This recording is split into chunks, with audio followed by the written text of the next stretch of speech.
J'ai reçu un message d'une maman dont le fils, là, dans le cadre de la lutte contre la réforme du bac, a été envoyé en garde à vue pour avoir nourri un feu de poubelle devant un lycée, donc dans le 20e. Il est envoyé au commissariat du 20e et concernant la garde à vue, j'ai ça.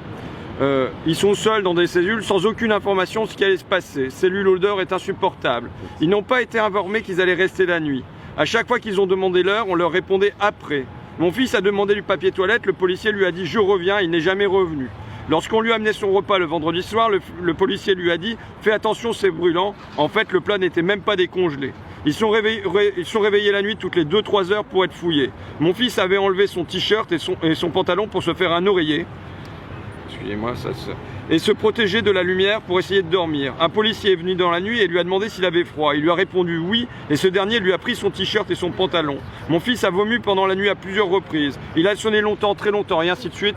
Sur les conditions de garde à vue, moi la question que j'ai posée au conseil de discipline, c'est est-ce que ces policiers-là, il va y avoir un conseil de discipline pour eux? Est-ce qu'il va y avoir une enquête pour eux ou est-ce que ça ne va pas avoir lieu et les seuls qui vont être poursuivis, c'est ceux qui viennent mettre cette manière de faire la police là en lumière. Et voilà, c'est ça, on est là dans un évident 2 poids 2 mesures où celui qui ouvre un petit peu son bec, eh ben, il se fait taper dessus et il se prend 6 mois de sanction et on veut le faire taire et l'objectif c'est de le faire taire. Et de l'autre côté, ceux qui mettent en place une police qui n'est pas digne des citoyens et qui n'est pas digne de la République, eh bien eux vont pas être gênés. Il ne va pas y avoir de conseil de discipline pour eux. Donc on est dans un évident 2 poids 2 mesures.